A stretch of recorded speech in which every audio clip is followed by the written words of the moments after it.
En la historia de hoy, me acosté con la amiga de mi hijo, arruiné su graduación. Cuando dije no es para tanto, mi familia me borró. Nunca imaginé que el champán francés pudiera tener un sabor tan metálico y repugnante, como si estuviera tragando monedas viejas disueltas en vinagre en lugar de una bebida que costaba $200 la botella. Estaba de pie en el centro del jardín trasero de nuestra casa en San Ángel, rodeado de guirnaldas doradas y negras que brillaban bajo el sol de la tarde, globos de helio que luchaban perezosamente contra el viento suave y 60 personas que aplaudían con entusiasmo. Mi hijo, Diego, acababa de lanzar su birrete al aire junto con sus compañeros. Se había graduado con honores en arquitectura, siguiendo mis pasos, o eso me gustaba decirme a mí mismo para alimentar mi ego. Era el día más importante de su vida hasta la fecha, la culminación de 5 años de maquetas, noches sin dormir y entregas de último minuto. Y yo, su padre, su mentor, el hombre que había pagado la matrícula universitaria y le había regalado su primer respirador, estaba a punto de detonar una bomba sucia en medio de la celebración que destruiría nuestro mundo para siempre. Mi esposa, Patricia, me apretó la mano con un cariño que me quemó la piel. Sus ojos brillaban con esas lágrimas de orgullo materno que siempre me habían parecido conmovedoras, pero que en ese momento me resultaban insoportables. Lo hicimos, Esteban, susurró ella, recargando su cabeza en mi hombro, ignorante de que se apoyaba sobre un traidor. Criamos a un buen hombre, mira qué feliz se ve. Sentí una náusea violenta subir por mi esófago,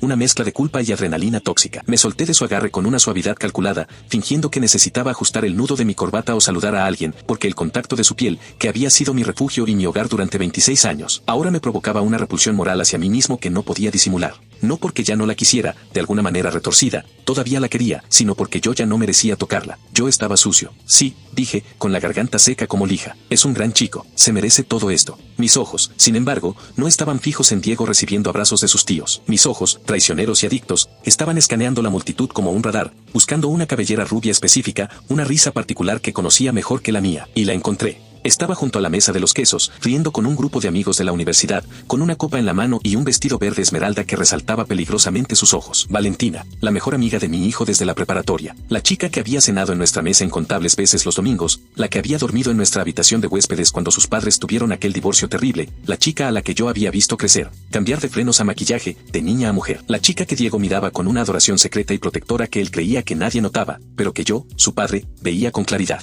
Valentina tenía 23 años, yo tenía 52, y desde hacía 7 meses, éramos amantes. No fue algo que planeé con la frialdad de un villano de telenovela. Al menos, eso es lo que me repito a mí mismo en las noches de insomnio para no sentirme un monstruo total y poder cerrar los ojos. Me digo que fue un accidente, una tormenta perfecta de crisis de la mediana edad, vanidad masculina herida por el paso del tiempo y oportunidad. Pero en el fondo, en ese lugar oscuro donde no hay excusas, sé que la decisión fue mía. Cada paso, cada mensaje, cada roce fue una elección consciente. Todo comenzó de manera inocente, o eso quería creer mi cerebro para justificar lo injustificable. Valentina pasaba mucho tiempo en casa estudiando con Diego para el proyecto final de tesis. A menudo, Diego se iba a dormir temprano agotado por el estrés, o salía a comprar materiales, y Valentina se quedaba un rato más, charlando conmigo en la cocina o en mi estudio mientras yo terminaba algún plano o me servía una copa de vino para relajarme. Al principio, hablábamos de arquitectura, de diseño, de su futuro. Ella tenía una mente brillante, rápida, curiosa. Me halagaba, de una manera patética y narcisista, que una chica joven, hermosa y llena de vida valorara mi opinión experta, que se riera de mis chistes cínicos sobre la industria de la construcción,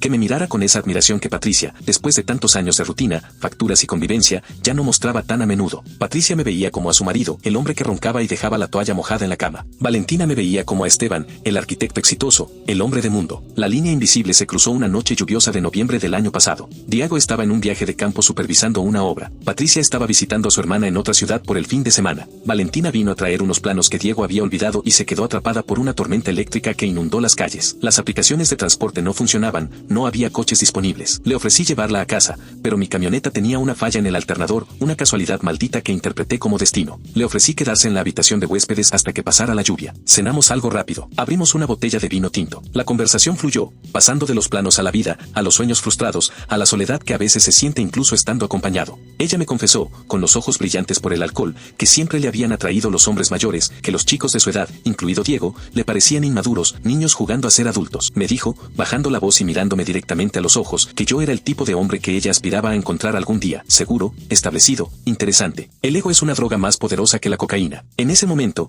dejé de ver a la mejor amiga de mi hijo, a la niña que había visto con uniforme escolar. Vi a una mujer deseable que me deseaba. Vi una oportunidad de sentirme vivo, de sentirme joven, de escapar de la predecible comodidad de mi vida. Esa noche no pasó nada físico extremo, pero se rompió la barrera psicológica. Hubo un roce de manos al servir el vino que duró demasiado. Una mirada intensa. Una despedida en la puerta de la habitación de huéspedes que fue demasiado demasiado íntima. A la semana siguiente, empezamos a enviarnos mensajes. Al principio sobre arquitectura, luego sobre cosas personales, luego coqueteos velados. Borra esto después de leerlo, escribía yo, sintiéndome como un espía adolescente. El primer encuentro físico real ocurrió 2 semanas después, en mi oficina privada en el centro, un viernes por la tarde. Ella llegó con la excusa de ver unos catálogos de materiales. Mi secretaria ya se había ido. Cerramos la puerta con seguro. Y ahí, sobre mi escritorio de diseño italiano, traicioné a mi esposa, a mi hijo y a mis propios principios. Durante 7 meses, vivimos una doble vida frenética. Yo era el esposo ejemplar y el padre orgulloso de día, el hombre que pagaba las cuentas y organizaba las vacaciones familiares, y de noche, o en las tardes robadas, era un amante furtivo. Me convencí a mí mismo de que no estaba lastimando a nadie. Patricia no se enterará, ella es feliz en su ignorancia, pensaba. A Diego no le afecta, ellos son solo amigos, nunca han tenido nada romántico, así que no estoy rompiendo ningún código sagrado. Me repetía una y otra vez que merecía un poco de emoción,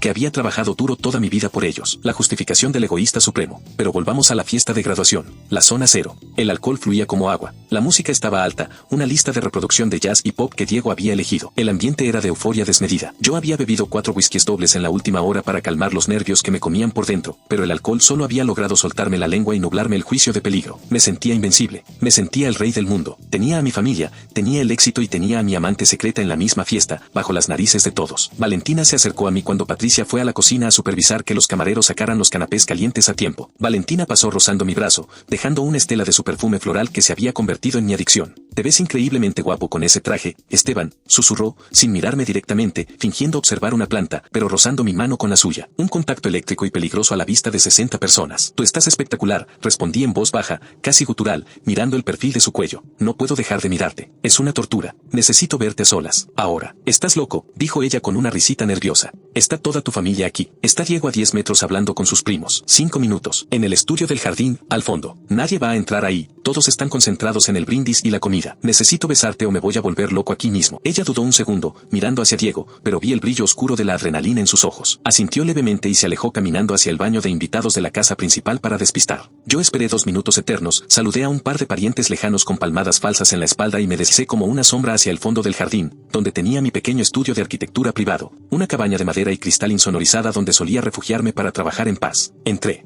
El aire estaba fresco y olía a madera de cedro y papel. Dejé la puerta sin el seguro puesto, solo entornada. Un error de principiante, un error de arrogancia, un error fatal provocado por la confianza de que nunca pasa nada. Valentina entró 1 minuto después, cerrando la puerta tras de sí y apoyándose en ella, respirando agitadamente. Esto es una locura, Esteban. Es la graduación de Diego, dijo, pero sus ojos decían otra cosa. Sus ojos pedían el peligro. Lo sé, dije, y me acerqué a ella. La besé con desesperación, con hambre, con la estupidez del hombre que cree que las reglas de la física y la moral no se aplican a él. La levanté y la senté sobre el escritorio donde tenía los planos de un nuevo edificio residencial. Tiramos al suelo unos lápices y una lámpara. El ruido de la fiesta afuera parecía lejano, amortiguado por el doble acristalamiento, perteneciente a otro universo. Nos olvidamos de dónde estábamos, nos olvidamos de quiénes éramos, nos olvidamos de que el tiempo seguía corriendo fuera de esas 4 paredes. No escuchamos los pasos crujientes en el camino de grava que conducía a la cabaña. No escuchamos el sonido de la manija girando suavemente. Lo que escuchamos, lo que nos detuvo el corazón en seco, fue el sonido de una bandeja de metal cayendo al suelo y estrellándose con un estruendo catastrófico de cristal roto que rompió nuestra burbuja de lujuria y silencio. Me separé de Valentina violentamente, casi tirándola del escritorio, girando la cabeza hacia la puerta abierta. Ahí estaba, Diego, mi hijo, con su toga de graduación todavía puesta,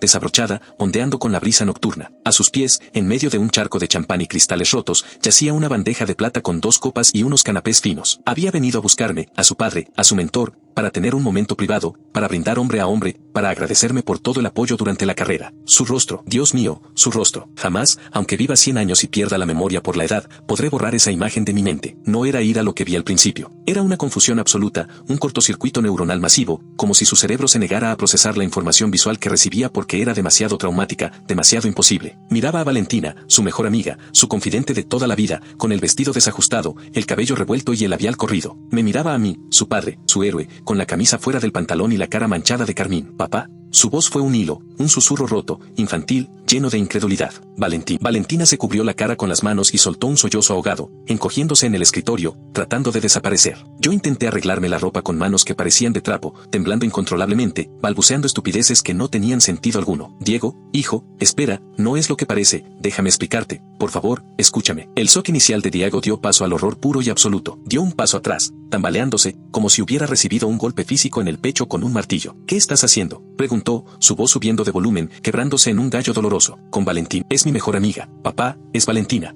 Estuvo en mi casa ayer estudiando conmigo en esta misma mesa. Hijo, Cálmate, por favor, baja la voz. Di un paso hacia él, intentando usar mi autoridad paterna, esa autoridad que acababa de evaporarse para siempre en el aire viciado de la traición. Hablemos como hombres civilizados. No grites, tu madre está afuera. No hagamos un escándalo que arruiné tu día. Esa fue la frase equivocada. La peor frase posible en la historia de las frases equivocadas. Mencionar a Patricia fue como echar gasolina de avión a un incendio forestal. Diego me miró con un asco tan profundo, tan visceral, que sentí que me quemaba la piel. No me toques, gritó, empujándome con fuerza cuando intenté ponerle una mano en el hombro. Casi me tira al suelo. Eres un cerdo. Me das asco. Eres un maldito enfermo. Su grito no se quedó en el estudio. Salió por la puerta abierta, voló a través del jardín silencioso de la noche y llegó a la fiesta como un misil. La música se había detenido afuera justo en ese momento para un anuncio del DJ o un brindis familiar. El silencio ambiental amplificó el grito de Diego como un altavoz de estadio. Vi a través de la puerta abierta como las cabezas de los 60 invitados se giraban al unísono hacia la cabaña iluminada. Vi a Patricia, que estaba a unos 30 metros conversando animadamente con su hermana, dejar su copa sobre una mesa y empezar a caminar hacia nosotros con paso rápido, frunciendo el ceño,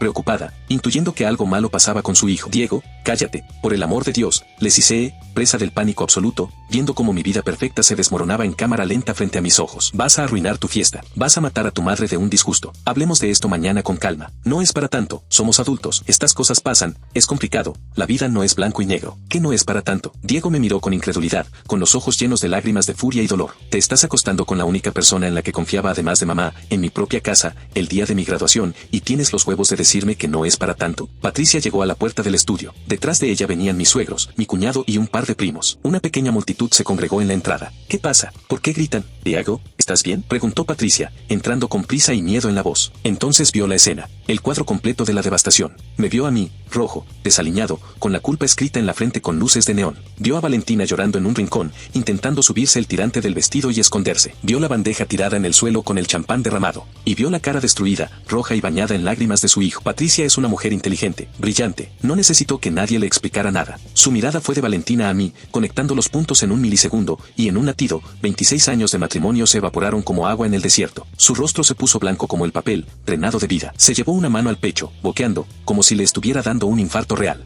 Esteban, dijo ella, no fue un grito, fue una exhalación. El sonido de algo vital que se rompe y muere. Mamá, Diego se volvió hacia ella, llorando abiertamente, abrazándola como si él fuera el adulto y ella la niña que necesita protección. Estaban aquí. Los vi. Él y Valentina se estaban besando sobre el escritorio. El silencio que siguió fue sepulcral. 60 invitados miraban desde el jardín, murmullando, algunos sacando sus teléfonos. Valentina aprovechó la confusión y el shock general, salió corriendo del estudio empujando levemente a Patricia y huyó hacia la calle llorando, perdiéndose en la oscuridad de la noche, dejando atrás su dignidad y sus zapatos de tacón que se le salieron en el jardín. Yo me quedé ahí, parado en medio de las ruinas humeantes de mi vida, bajo la luz fluorescente impecable del estudio, y cometí el segundo error más grande de mi noche. El error que selló mi destino y confirmó mi narcisismo. En lugar de arrodillarme, en lugar de llorar, en lugar de suplicar perdón hasta sangrar, mi mecanismo de defensa patológico, mi ego de hombre exitoso acostumbrado a controlar la narrativa y minimizar los daños, tomó el mando. Intenté gestionar la crisis como si fuera un problema de obra. Patricia, por favor, no hagamos una escena delante de todos, dije, levantando las manos en un gesto pacificador absurdo. Fue un error, un momento de debilidad estúpida. Valentina y yo,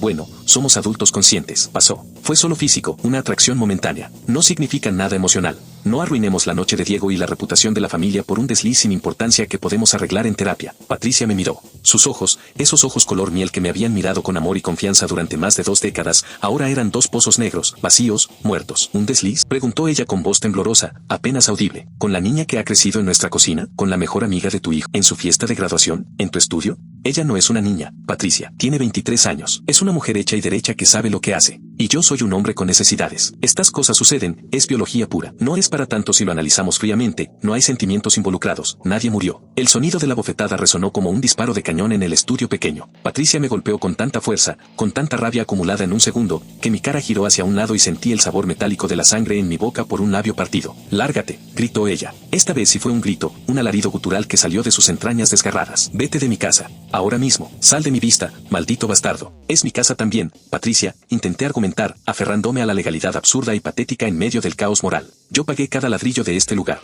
Me importa una mierda quién la pagó. Intervino Diego, poniéndose delante de su madre, protegiéndola con su cuerpo. Era más alto que yo, más ancho de hombros. Ya no era mi niño al que llevaba al fútbol. Era un hombre defendiendo a su madre de un agresor emocional. Vete, papá. Si no te vas ahora mismo, te juro por Dios que te saco a golpes yo mismo. No quiero volverte a ver en mi vida. Miré a mi alrededor. Mis suegros me miraban con un odio asesino. Mi suegro sujetaba a mi suegra que parecía a punto de desmayarse. Mi cuñado estaba cerrando los puños, listo para saltar sobre mí. Mis amigos del club desviaban la mirada, avergonzados de conocerme. Estaba solo en una isla desierta rodeada de tiburones. Salí del estudio caminando con una dignidad fingida que no engañaba a nadie. Caminé entre la multitud de invitados que se apartaban a mi paso como si yo tuviera la lepra, abriendo un pasillo de vergüenza y silencio. Nadie me habló. Sentí el peso de 60 miradas de juicio clavándose en mi espalda como cuchillos. Subí a mi coche, aún con el sabor del champán y los labios de Valentina en mi boca, pero ahora todo sabía a ceniza, bilis y derrota. Conduje hasta un hotel de lujo en el centro financiero, lejos de casa. Me registré con mi tarjeta corporativa para no alertar al banco personal, pedí una botella de whisky etiqueta azul al servicio de habitaciones y me senté en el borde de la cama king size a beber hasta perder el conocimiento. En mi delirio alcohólico, pensé que al día siguiente las cosas se calmarían. Pensé que podría hablar con ellos, explicarles que fue solo sexo, una crisis pasajera de la edad, que amaba a mi familia y que podíamos ir a terapia familiar para arreglarlo. Qué estúpido fui, qué arrogante y ciego. A la mañana siguiente, con una resaca que martillaba mi cráneo como un taladro industrial, intenté llamar a Patricia. Bloqueado. Llamé a Diego. Bloqueado. Llamé al teléfono fijo de la casa. Nadie contestó. Fui a la casa a media mañana, esperando poder entrar y hablar civilizadamente. Mi llave entró en la cerradura, pero no giró. Habían cambiado el bombín esa misma noche o temprano en la madrugada con un cerrajero de emergencia. Golpeé la puerta con desesperación. Salió mi cuñado, un tipo grande, ex militar. Se paró en el umbral, cruzado de brazos, bloqueando la entrada. Esteban, si valoras tus dientes y tu nariz, no vuelvas a poner un pie en esta propiedad, me dijo con una calma aterradora. Patricia está con el abogado ahora mismo redactando la demanda de divorcio contencioso. Diego está destrozado, no quiere verte ni en pintura. Aquí tienes tus cosas. Señaló hacia el camino de entrada, cerca de los contenedores de basura. Había 12 bolsas de basura negras industriales, apiladas sin cuidado como desechos. Me acerqué y abrí una. Dentro estaban mis trajes italianos arrugados, mis camisas a medida, mis premios de arquitectura con los cristales rotos, mis fotos familiares arrancadas de los marcos, todo tirado como basura. Mi vida empaquetada en plástico negro. Esto es ilegal, dije, tratando de mantener una dignidad que ya no tenía. No pueden echarme así de mi domicilio conyugal. Tengo derechos. Demándanos, respondió él con una sonrisa fría y desafiante. Hazlo. Y veremos qué dice el juez cuando Diego testifique lo que vio y cómo lo justificaste. Lárgate antes de que llame a la policía. Cerró la puerta en mi cara con un golpe seco. Me fui al hotel, cargando mis bolsas de basura en el maletero de mi coche de lujo. Pasé una semana allí, encerrado, intentando contactar a alguien, a quien fuera. Nadie de nuestro círculo social me contestaba. Mis socios en la firma me enviaron un correo formal diciendo que sugerían encarecidamente que me tomara una licencia indefinida y me apartara de la dirección porque el escándalo se había corrido como la pólvora y estaba afectando a los clientes conservadores. Era un paria, un leproso social. Entonces, en mi soledad y desesperación absoluta, cometí el tercer error garrafal. Busqué a Valentina. En mi mente retorcida y narcisista, pensé que, ya que había perdido a mi familia por ella, al menos me quedaba el premio. Pensé que podíamos estar juntos oficialmente ahora, que el destino nos había limpiado el camino de obstáculos. Después de todo, yo había sacrificado mi reino por ella. Ella debía estar agradecida y esperándome. Fui a su pequeño apartamento de estudiante cerca de la universidad.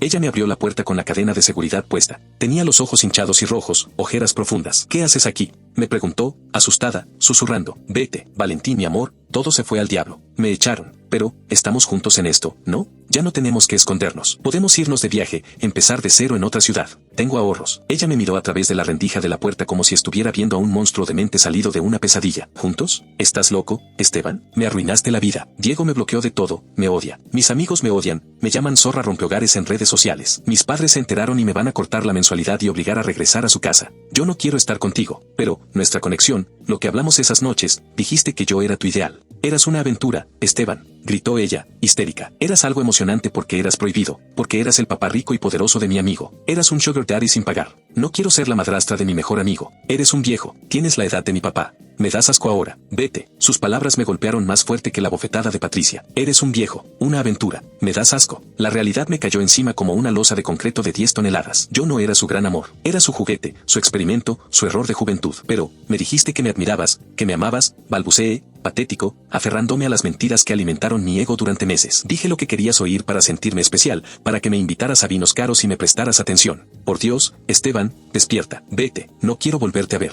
Si te veo cerca de mi facultad, llamo a la policía por acoso. Me cerró la puerta en la cara. Escuché cómo pasaba el cerrojo y el llanto al otro lado. Me quedé en el pasillo oscuro y sucio, solo, oliendo a humedad, dándome cuenta de la magnitud astronómica de mi estupidez. Había cambiado un diamante real y eterno por un vidrio de colores brillante que se rompió al primer contacto con la realidad.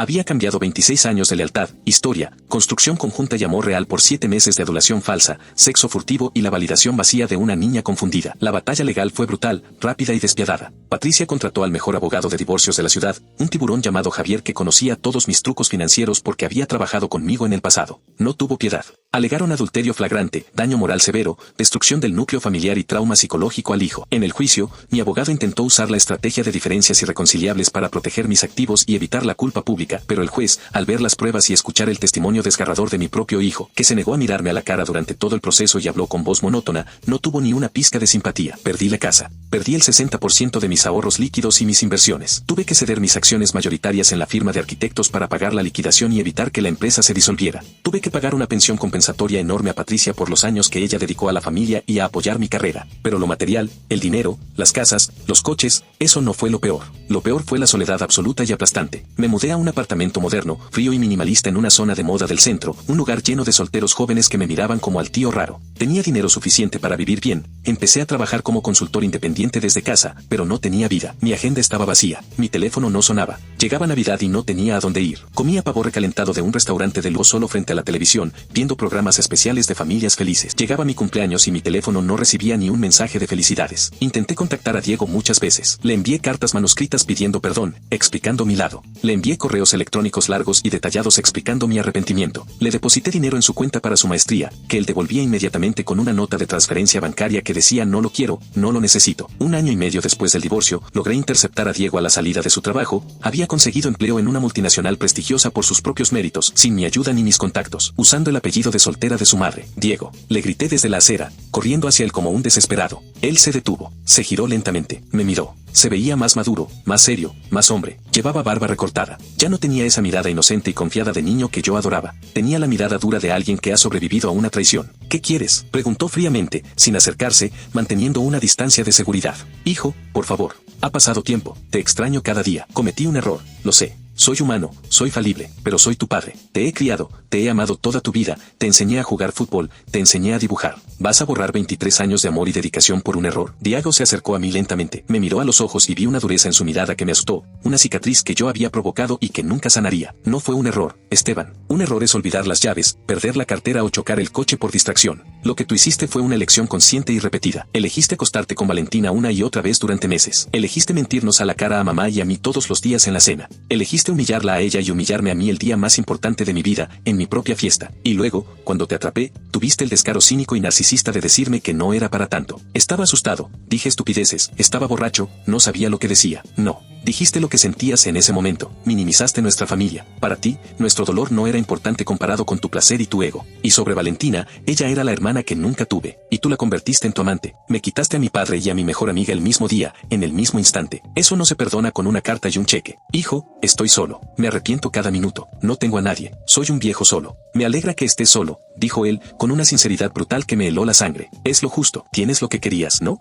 Tienes tu libertad. Tienes tu vida de soltero sin ataduras. Disfrútala. Yo tengo que ir a cenar con mi madre y su nuevo novio. Ella sí es mi familia. Tú eres solo un donante de esperma con dinero y un mal ejemplo de lo que no quiero ser. Se dio la media vuelta, se subió a su coche modesto y se fue, dejándome parado en la acera como un mendigo emocional, viendo cómo mi futuro se alejaba. Han pasado 5 años desde esa tarde fatal en el jardín. Patricia se volvió a casar hace 2 años, con un hombre bueno, un profesor universitario viudo que la trata como a una reina y la hace reír. Los he visto de lejos en algún restaurante de la ciudad, tomados de la mano. Se ven felices, tranquilos. Ella se ve radiante, más joven que cuando estaba conmigo, liberada del peso de mi egoísmo. Diego se casó el año pasado. No me invitaron a la boda. Me enteré por las redes sociales de un conocido en común que se le escapó el dato. Me metí a ver las fotos en Facebook con un perfil falso, ampliándolas en mi pantalla solitaria. Mi hijo, vestido de novio, sonriendo junto a una chica preciosa. Y en el lugar del padre, en la mesa principal, estaba el nuevo esposo de Patricia. Él hizo el brindis. Él bailó con la novia. Yo fui un fantasma, una ausencia no mencionada, una sombra borrada con Photoshop de la historia familiar. Valentina, supe por chismes que se casó con un chico de su edad,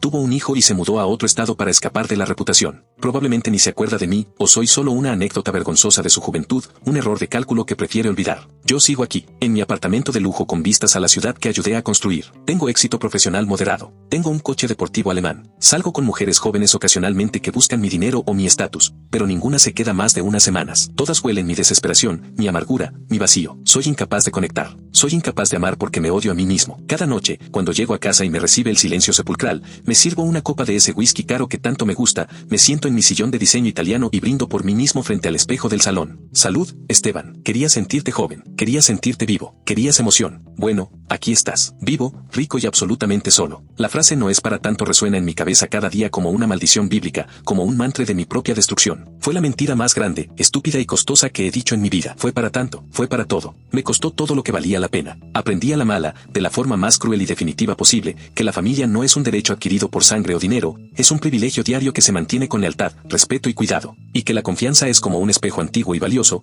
puedes intentar pegarlo si se rompe, pero siempre, siempre verás la grieta deformando el reflejo. Y en mi caso, yo mismo tomé el espejo, lo tiré al suelo con fuerza y bailé sobre los cristales. Ahora, soy el arquitecto de mi propia ruina. Y esta casa vacía y silenciosa es el único legado que me queda.